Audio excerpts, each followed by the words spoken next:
If you were a kid in the 70s or 80s, the chances are your Christmas present was made by this company in Colville.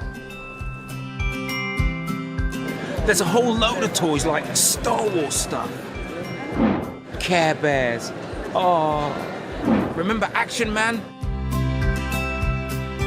But behind the action figures and cuddly toys, there's a tale of marketing masterminds and a corporate strategy that would ultimately close the company in the UK. I'm going to explore the rise and the demise of Palitoy, one of Britain's favourite toy makers and a local legend. It all began in Leicester, way back in 1919. Back then, toys were a sideline for Castleloyd, a large plastics factory. The heady days of Palitoy were on the horizon, and one man who played an important part was chief toy designer Bob Breakin. Working for Palitoy, what was it like? Oh, it was a great company to work for.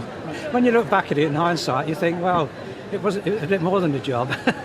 It was providing toys for children for enjoyment and for play and everything. And now it's providing enjoyment for adults, for collecting. Because you're a part of people's history.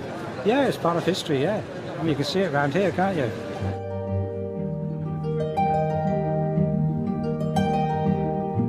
I remember seeing those Palitoy cards on the shelves and I was taken to the supermarket as a young child and going, oh yeah, tugging on mum's seat, like, Mum, I want this new figure, I want this new figure. It's like, oh, yeah, trying to drag me away sort of thing.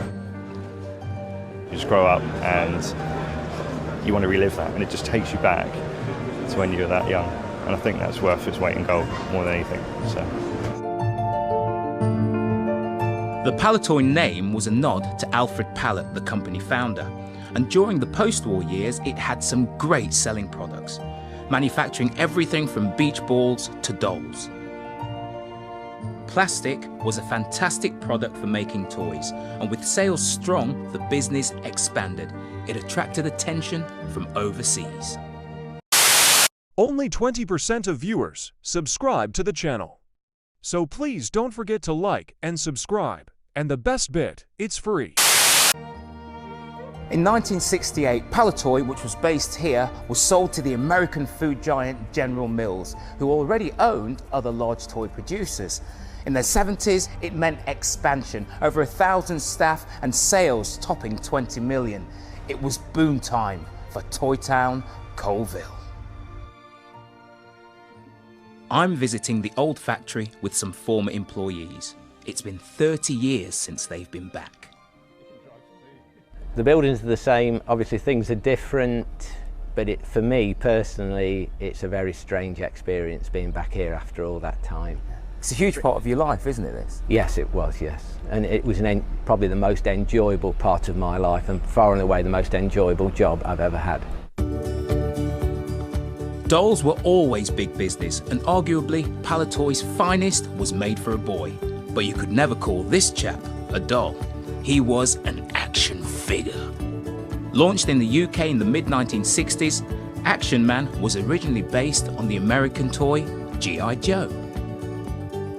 In '67 I joined Palitoy and I started to redesign the whole range, so it was British. Yeah. So we put in things like Land Rover, Scorpion tank and things like that. But not just redesigned, this is one of the most famous parts of an Action Man, is that get off me, get off me, get off me, is that sort of Kung Fu grip. You designed that, didn't you? Kung Fu grip, that's the American name. We call it the gripping hand. The gripping hand. And I actually sculpted that hand based on that one. Yeah. Just like Action Man, many toys made in Colville were manufactured under license, which meant Palitoy produced someone else's original idea and then paid for the privilege. You were one of the gentlemen responsible for building the brand in the 70s, weren't you? That's right, yeah, we were, and in the 60s. I mean, Star Wars was a big brand, but it was all controlled from the States. We had far more fun to develop things of our own, like Girls' World, Striker, mainline railways, things that we controlled from beginning to end. These British ideas sold well, but Star Wars outsold everything, and action figures which were originally in the shops for £1.50 now fetch an eye-watering amount amongst collectors. And this is what I find hard to believe, Simon. This really is the holy grail of toy collection, isn't it? Because ounce rounds, these Palitoy figures are probably worth more than gold. They certainly are. The week before last, we actually sold a figure of Boba Fett, who was in the first Star Wars film, for £18,000. £18,000? Yes. Is that some sort of record then? It's a world record and the highest figure yet paid for an action toy. Besides toy auctions, there's also vintage toy shops all over the country, trading in Palitoy products. One in Leicester has recently discovered an archive of Palitoy pictures. Now, you've got a great collection of photos here. I brought Bob along to take a look at them, but tell me a little bit about these photos. These photos came off an ex-Palitoy employee. Her mother worked for Palitoy back when it was Castleloyd, and she continued to work for them as well. So what we can make out, most of them are from the sort of mid-60s to the probably early 70s at the latest. Bob, I've never seen a bloke so excited looking over photos. What is that? Well, it's amazing. These are amazing. I've just spotted this one over here. That's the first toy I worked on at Palitoy in 1967. I designed the spray mask for that animal, and I spotted Action Man here. Yeah. And this photo here is 66, when Action Man won the Toy of the Year award.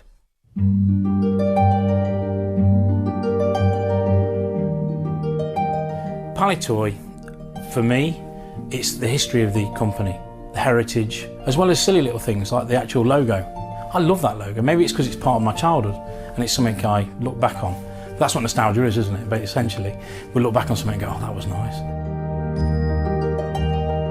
But after the highs came the lows, and by the early 80s, Palitoy was producing many of its toy parts in China. It was a cheaper process and unfortunately spelt the beginning of the end. The global toy industry was anything but child's play. It was big business, which meant acquisitions, mergers, and company buyouts.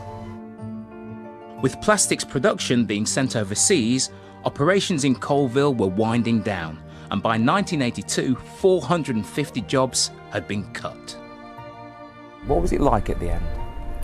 Sad, because a lot of friendships were going to be lost. People had worked here from being very young, and in a lot of cases their children worked here with them.